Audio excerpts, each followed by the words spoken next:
के लिए एक ऐसी ही सर्वाइवल मूवी लेकर आया हूँ जिसे देखकर आप लोगों के रोंगटे खड़े हो जाएंगे।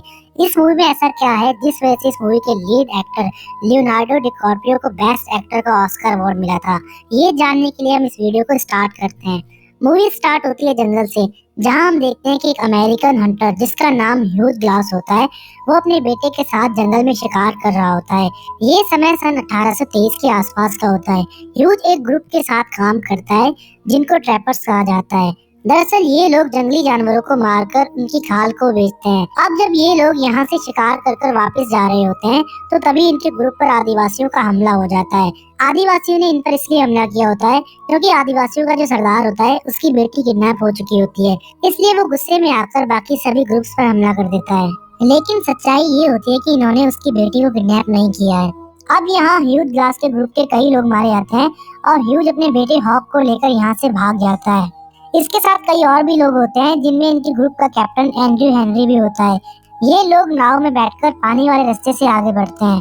थोड़ा आगे जाने के बाद ग्लास इन सभी से कहता है कि अगर हम ऐसे ही पानी वाले रास्ते से आगे बढ़ते रहे तो हम जल्द ही उन आदिवासियों का शिकार बन सकते हैं, इसलिए हमारे लिए बेहतर ये होगा कि हम लोग जंगल वाले रास्ते से जाएं। लेकिन इनमें से एक आदमी होता है जिसका नाम जॉन होता है, वो इनको जंगल में जाने के लिए मना करता है, पर ग्लास उसको समझाता है कि जंगल बहुत बड़ा है जहाँ पर हम उन आदिवासियों से छुपकर रह सकते हैं, पर अगर हम इस नदी के सहारे आगे बढ़ते रहे तो जल्दी वो आदिवासी में चारों तरफ से घेर लेंगे, इसलिए हमारी भलाई इसी में है कि हम जंगल वाले रास्ते से अपना सफर शुरू करें। जॉन फिर भी ग्लास की बात नहीं मानता। इसी बीच इनका कैप्टन जॉन से कहता है कि ग्लास इस जंगल को हमसे बेहतर जानता है, इसलिए हमें इसकी बात मान लेनी चाहिए। अब ये लोग अपनी नाव को छोड़कर जंगल के रास्ते से आगे बढ़ते हैं। यहाँ आकर इनका कैप्टन इनको कहता है कि हमारे पास रखे चमड़े को हमें यहीं छुपा देना चाहिए, क्योंकि इतने सारे सामान को लेकर हम इस बड़े और घने जंगल में आगे नहीं घूम सकते, इसलिए हम बाद में आकर इन चमड़ों को यहाँ से लेकर जाएंगे। ये लोग ऐसे ही करते हैं, ये यहाँ सभी चमड़ों को छुपा देते हैं और फिर अपनी बोट को पानी में छोड़ देते हैं ताकि आदिवासियों को ये लग सके कि ये यहाँ से नदी वाले रास्ते से भाग चुके हैं। अब जिन लोगों ने ये बोट नदी में छोड़ी होती है वो इनके साथ ना आकर इस बोट में बैठकर यहाँ से चले जाते हैं, पर यहाँ दुख की बात ये होती है कि वो लोग आगे जाकर उन आदिवासियों के शिकार बन जाते हैं, जिससे ये साबित होता है कि ग्लास सही बोल रहा था। अब बाकी के बचे हुए लोग अपना सफर जंगल में ही जारी रखते हैं। काफी देर पैदल चलने के बाद ये लोग एक जगह पर आराम करने के लिए रुक जाते हैं। अब जब ये सभी लोग आराम कर रहे होते हैं तो ग्लास शिकार करने के लिए चला जाता है। उसे जंगल में भालू के दो बच्चे दिखते हैं जिन पर वो निशाना लगाने वाला होता है कि तभी ग्लास को अपने पीछे कुछ हलचल महसूस होती है। जब ये पीछे मुड़कर देखता है तो वहाँ इन दोनों बच्चों की माँ होती है, जो कि पलक झपकते ही ग्लास पर हमला कर देती है। दोस्तों, ये भालू ग्लास पर इतनी बेरहमी से हमला करता है कि ग्लास को संभलने तक का मौका नहीं मिलता। फिर ग्लास एकदम से चुपचाप हो जाता है और मरने की एक्टिंग करता है, जिससे वो मादा भालू इसको मरा हुआ समझकर यहाँ से अपने बच्चों के पास चली जाती है। इसी मौके का फायदा देखकर ग्लास अपने पास रखी एक बंदूक उठाता है और भालू को मारने लगता है, लेकिन वो मादा भालू एक बार फिर से ग्लास पर हमला कर देती है। अब यहाँ ग्लास ने अपनी बंदूक से भालू को एक गोली मार दी होती है, जिससे भालू दर्द से बौखला जाता है और ग्लास के गले को चीर देता है। भालू ने इस बार ग्लास पर इस कदर हमला किया होता है कि ग्लास के पूरे शरीर से खून निकल रहा होता है, लेकिन गोली लगने की वजह से भालू का भी काफी सारा खून बह चुका था, जिस वजह से वो थोड़ी देर के लिए शांत हो जाता है। इसी मौके का फायदा देकर ग्लास अपने चक्कू को अपने जेब से बाहर निकालता है और भालू को इस चक्कू से चीरना शुरू कर देता है। ये यहाँ उस भालू को मारने में कामयाब रहता है। भालू ग्लास के ऊपर गिर जाता है और ग्लास भी अब बेहोश हो जाता है। थोड़ी देर बाद ग्लास के साथी ग्लास को ढूंढते हुए यहाँ तक आ जाते हैं। वो सभी देखते हैं कि ग्लास जख्मी हालत में भालू के नीचे लेटा होता है। अब जैसे ये लोग भालू को ग्लास के ऊपर से हटाते हैं तो ये देखते हैं कि ग्लास के शरीर में कोई ऐसा अंग नहीं होता जिसको भालू ने अपने पंजों से ना चीरा हो। कैप्टन इसकी ये हालत देखकर इसके शरीर पर टांके लगाने लगता है ताकि इसका खून रुक सके, लेकिन ग्लास को यहाँ इतना दर्द हो रहा होता है कि वो एक बार फिर से यहाँ बेहोश हो जाता है। बेहोश होने के बाद कैप्टन ग्लास के गले पर भी टांके लगा देता है, जो कि पूरी तरीके से चिरा हुआ था। अब ये लोग ग्लास को लेकर यहाँ से आगे की तरफ बढ़ते हैं, पर आगे चलने के बाद एक जगह ऐसी आती है जहाँ पर अकेले इंसान को भी चलने में कई प्रॉब्लम्स का सामना करना पड़ रहा था। ऐसे में ये लोग ग्लास को अपने साथ और आगे तक नहीं ले जा सकते। फिर ये सभी लोग एक जगह पर आकर रुक जाते हैं और इनमें से एक, जिसका नाम जॉन होता है, जो कि पहले से ही ग्लास और इसके बेटे से नफरत करता है, वो इनको कहता है कि अगर हम इसके सहारे जंगल में चलते रहे तो बहुत जल्द वो आदिवासी हमको ढूंढकर हमें मार देंगे, इसलिए हमारी भलाई इसी में है कि हम इसको छोड़कर यहाँ से आगे बढ़ें। इसकी बात सुनकर कैप्टन ये डिसाइड करता है कि ये लोग ग्लास को यहीं छोड़ देंगे पर ग्लास जो कि पहले से बहुत जख्मी हालत में होता है और लगभग अब वो मरने की कगार में होता है, तो कैप्टन उसे इस हालत में नहीं छोड़ना चाहता, इसलिए वो इसकी तरफ अपनी बंदूक तान देता है और इसको मारने लगता है। ग्लास का बेटा हॉक कैप्टन को ऐसा करने से मना करता है। इसके बाद कैप्टन को भी इस पर दया आ जाती है और ये इसको नहीं मारता, लेकिन वो यहाँ इन सबसे कहता है कि जो भी ग्लास के साथ यहाँ पर रुकेगा मैं उसको $70 दूंगा। ये सुनकर ग्लास का बेटा और एक लड़का जिसका नाम ब्रेजर होता है, वो कहते हैं कि चाहे हमें पैसे दो या ना दो, पर हम इसके साथ रुकेंगे। अब जॉन जो कि ग्लास से पहले से ही नफरत करता है, वो यह कैप्टन से कहता है कि $70 बहुत कम है, मैं इस काम के पूरे $100 लूंगा। कैप्टन इसकी बात मान लेता है और फिर ये 3 लोग ग्लास के साथ यहाँ रुकते हैं और बाकी के लोग कैप्टन के साथ चले जाते हैं। अगले दिन जॉन एक जगह पर बैठकर ग्लास के मरने का इंतजार कर रहा होता है, लेकिन ग्लास जो कि इतनी बुरी हालत में है वो गिव अप नहीं कर रहा होता। इसी बीच ग्लास का बेटा और वो दूसरा लड़का ब्रेजर शिकार पर चले जाते हैं। तभी जॉन ग्लास के पास आता है और इसे कहता है कि मुझे पता है कि तुम मरना चाहते हो, पर तुम मर नहीं पा रहे हो। इस काम में मैं तुम्हारी मदद कर सकता हूँ। अगर मैंने तुम्हें गला दबाकर मार दिया तो सभी यही समझेंगे कि तुम अपने आप मरे हो, और अगर तुम ऐसे ही जिंदा रहे तो हम तुम्हारे साथ यहीं फंसे रह जाएंगे, जिससे वो आदिवासी हमें ढूंढ कर हमें मार देंगे, जिसमें तुम्हारा बेटा भी मारा जाएगा। तो अगर तुम अपने बेटे को उन आदिवासियों से बचाना चाहते हो तो तुम जल्दी से मेरे हाथों मर जाओ। जॉन कहता है कि अगर तुमने अपनी पलकें झपका ली तो मैं ये समझूंगा कि तुम मरने के लिए तैयार हो, लेकिन ग्लास यहाँ मरना नहीं चाहता। वो यहाँ बहुत देर तक अपनी आंखें खुली रखता है, पर वो कब तक अपनी पलकें नहीं झपकाता। फिर थोड़ी देर बाद ग्लास अपनी पलकें झपका लेता है, जिससे वो ग्लास का गला दबाने लगता है। पर इसी बीच ग्लास का बेटा हॉक यहाँ आ जाता है और वो यहाँ जोर जोर से चिल्लाने लगता है ताकि वो तीसरा आदमी इसकी आवाज सुनकर यहाँ आ सके और इसके बाप को बचा सके। लेकिन जॉन गुस्से में आकर अपना खंजर निकालकर इसको मार देता है। ग्लास दूर से ये सब देख रहा होता है, लेकिन वो कुछ भी नहीं कर पाता। जॉन जल्दी से ब्रेजर के आने से पहले ही हॉक की लाश को छुपा देता है, और जब ब्रेजर आता है तो वो जॉन से कहता है कि हॉक कहाँ है। जॉन कहता है कि वो अभी यहाँ नहीं आया। इधर ग्लास ब्रेजर को बताने की कोशिश करता है, पर ब्रेजर इसकी बात नहीं समझ पाता। थोड़ी देर बाद जॉन फिर से परेशान हो जाता है क्योंकि ग्लास अभी भी मरने का नाम नहीं ले रहा। ये देखकर जॉन यहाँ अपनी एक और चाल चलता है। ये अगली सुबह ब्रेजर से कहता है कि मैंने 20-25 आदिवासियों को नदी के किनारे देखा है और वो हमारी तरफ ही आ रहे हैं। ये सुनकर ब्रेजर बहुत डर जाता है और वो अपना सामान लेकर यहाँ से भागने की तैयारी करता है, पर ये जॉन से कहता है कि हॉक कहाँ है, वो अभी तक क्यों नहीं आया। जिसके जवाब में जॉन इससे कहता है कि अगर हमें अपनी जान बचानी है तो हमें इन दोनों बाप बेटों को यहीं छोड़कर यहाँ से तुरंत निकलना होगा। इसके बाद ब्रेजर ग्लास के बारे में कहता है कि फिर इसका क्या होगा। जॉन कहता है कि इसको हम एक खड्डे में खोद कर दफना देते हैं। ब्रेजर जॉन को ऐसा करने से मना करता है, पर जॉन ग्लास को जिंदा ही एक खड्डे में दफना देता है और फिर जॉन और ब्रेजर यहाँ से चले जाते हैं। थोड़ी देर बाद ग्लास हिम्मत जुटाकर यहाँ से बाहर निकलता है और रेंग रेंग कर यहाँ से अपने बेटे की डेथ बॉडी के पास जाता है। यहाँ आकर ये बहुत रोता है क्योंकि इसको इस बात का पछतावा होता है कि ये अपने बेटे को नहीं बचा सका। काफी देर बाद ग्लास ये डिसाइड करता है कि ये यहाँ से इसी हालत में जंगल से बाहर निकलेगा और जॉन से अपने बेटे की मौत का बदला लेगा। इधर ब्रेजर को रास्ते में पता चल जाता है कि जॉन झूठ बोल रहा था, इनके पीछे कोई आदिवासी नहीं आ रहे। इस बात पर ये जॉन से गुस्सा करता है और कहता है कि हमने ग्लास और हॉक के साथ सही नहीं किया। इधर ग्लास अपनी जर्नी को स्टार्ट करता है।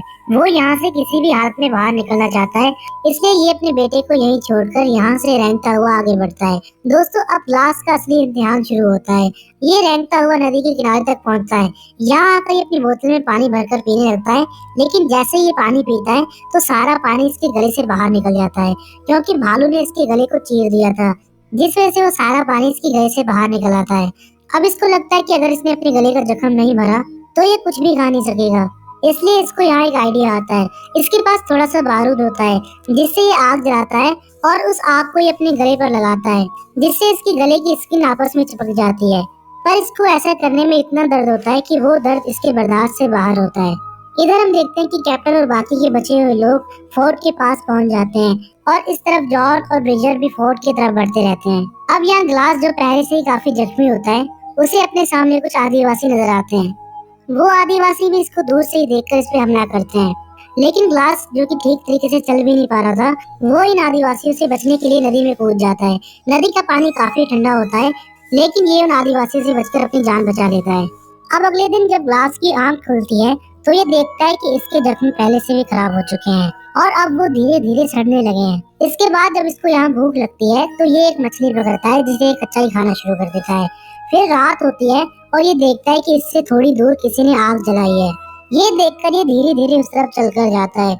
वहाँ आकर इसको पता चलता है कि वहाँ एक आदमी है जो कि आग जलाकर जंगली भैंसे का मांस खा रहा है। वो आदमी ग्लास को देखकर इस पर हमला करने ही वाला होता है, लेकिन तभी ग्लास उसके नीचे बैठ जाता है और उसको इशारे से समझाता है कि मैं तुम्हें नुकसान नहीं पहुंचाना चाहता। अब वो आदमी जिसका नाम हिकुक होता है वो ग्लास की बात समझ जाता है और फिर ये दोनों साथ बैठकर जंगली भैंसे का मांस खाते हैं। अब जब सुबह होती है तो हिकुक ग्लास के जख्मों को देखकर ग्लास से इसका कारण पूछता है। फिर ग्लास उसको पूरी बात बताता है कि कैसे उस पर भालू ने अटैक किया और फिर इसके लोगों ने इसे मरने के लिए छोड़ दिया।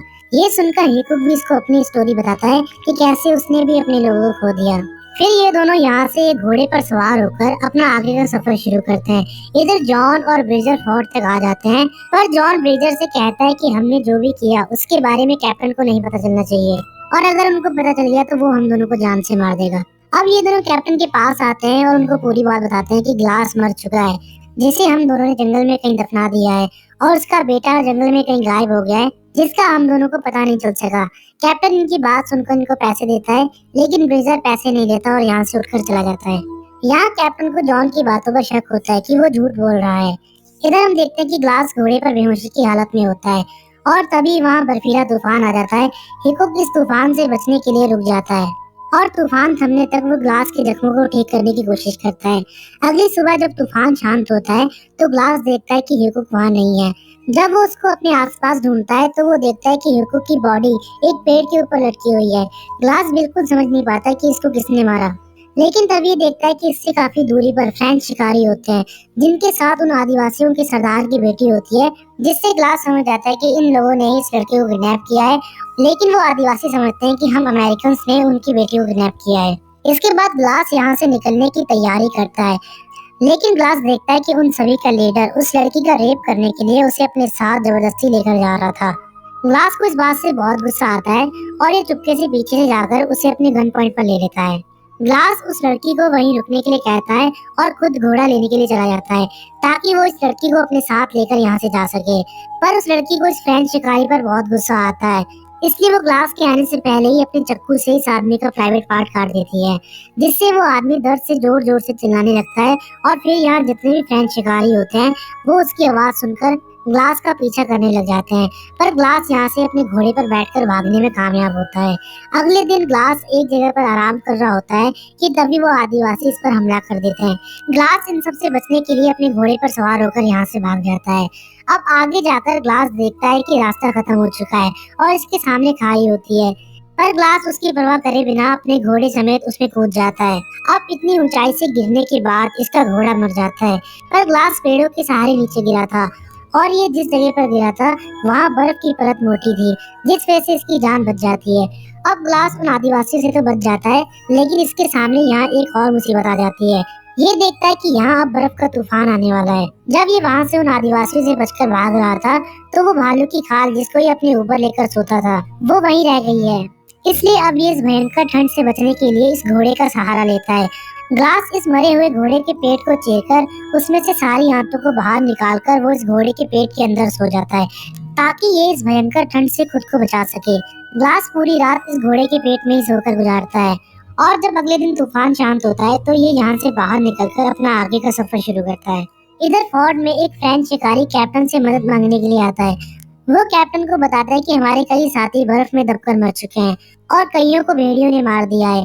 यहाँ इसके साथ एक बोतल होती है जो कि ब्रिजर ने ग्लास को तब दी थी जब वो उसको जिंदा दफना रहे थे, लेकिन जब ग्लास उस दिन उस फ्रेंच शिकारी से बचकर भाग रहा था तब ये बोतल उसकी वहीं रह गई थी, जो कि फ्रेंच शिकारी अपने साथ यहाँ लेकर आया है। इस बोतल को ब्रिजर पहचान लेता है और कहता है कि ये तो मेरी बोतल है जो कि मैंने ग्लास को दी थी।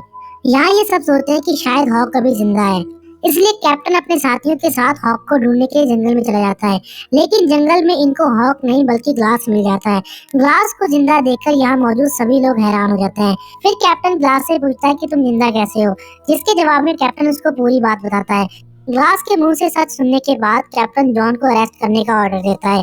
इसके बाद जैसे ही कैप्टन जॉन को पकड़ने के लिए फोर्ट में आता है तो वो देखता है कि जॉन उसका सारा पैसा लेकर यहाँ से भाग चुका है। फिर एक दिन ग्लास से मिलने के लिए कैप्टन आता है तो ग्लास कैप्टन से कहता है कि जॉन अब मेरा शिकार है। उसने मेरे बेटे को मारकर मुझसे मेरी दुनिया छीन ली है, इसलिए उसको अब मुझसे कोई नहीं बचा सकता। इस काम में कैप्टन भी ग्लास का साथ देता है और अब ये दोनों जॉन को मारने के लिए जंगल में चले जाते हैं। अब यहाँ आकर कैप्टन ग्लास से कहता है कि ये जंगल बहुत बड़ा है, इसलिए हमें उसको अलग अलग होकर ही ढूंढना होगा। ये दोनों अलग अलग रास्तों से जाकर जॉन को ढूंढते हैं। कैप्टन को थोड़ी ही दूरी पर जॉन मिल जाता है, पर जॉन यहाँ कैप्टन को गोली मार देता है। गोली की आवाज सुनकर ग्लास कैप्टन की तरफ आता है, पर तब तक कैप्टन मर चुका था और जॉन भी वहाँ से भाग चुका था। फिर ग्लास कैप्टन की बॉडी को घोड़े पर बैठाकर यहाँ से चला जाता है। आगे चलकर इसको जॉन देख लेता है और दूर से इसको गोली मार देता है। पर जब जॉन इसके पास आता है तो वो देखता है कि ये ग्लास नहीं होता, ये तो कैप्टन ही होता है। दरअसल ग्लास को पहले से पता था कि जॉन इस पर छुपकर वार करेगा, इसलिए जब ये कैप्टन की लाश को घोड़े पर चढ़ा रहा था तो इसने कैप्टन की पीठ पर एक लकड़ी रख दी थी, जिससे उसकी कमर सीधी हो सके और कैप्टन आराम से सीधा होकर घोड़े पर बैठ सके। और ग्लास खुद कैप्टन बनकर पिछले वाले घोड़े पर मरने की एक्टिंग करता है। अब जैसे ही जॉन पीछे की तरफ देखता है तो ग्लास उस पर गोली चला देता है, लेकिन जॉन इससे बचकर यहाँ से भागने में कामयाब रहता है। पर इस बार ग्लास भी ये मौका अपने हाथों से गंवाना नहीं चाहता था, इसलिए वो जॉन के पीछे भागना शुरू कर देता है। ये दोनों अब एक नदी के किनारे तक आ जाते हैं, जहाँ इन दोनों के बीच एक जबरदस्त फाइट होती है। जॉन कहता है कि मुझे मारना है तो मार दो, पर इससे तुम्हारा बेटा वापस नहीं आएगा। जिसके बाद ग्लास अपने खंजर को जॉन के पेट में घुसा देता है और कहता है कि बदला लेना हमारे हाथ में नहीं, ईश्वर के हाथ में है। ये कहकर ग्लास जॉन को नदी में धक्का दे देता है। थोड़ी दूर जाकर जैसे ही जॉन उस नदी से बाहर निकलता है तो उसे वहाँ मौजूद आदिवासी देख लेते हैं और उसको मार देते हैं। अब वो आदिवासी ग्लास की तरफ आते हैं, जिससे ग्लास को लगता है कि ये लोग उसे भी मार देंगे, पर वो लोग इसे नहीं मारते क्योंकि उनके साथ उनकी बेटी भी होती है। जिससे ग्लास ये समझ जाता है कि शायद इसने इन आदिवासियों को सब बता दिया है कि कैसे ग्लास ने इसको उन फ्रेंच शिकारियों से बचाया था। वो आदिवासी ग्लास को बिना नुकसान पहुंचाए यहाँ से चले जाते हैं और इसी के साथ ये मूवी यहाँ खत्म हो जाती है।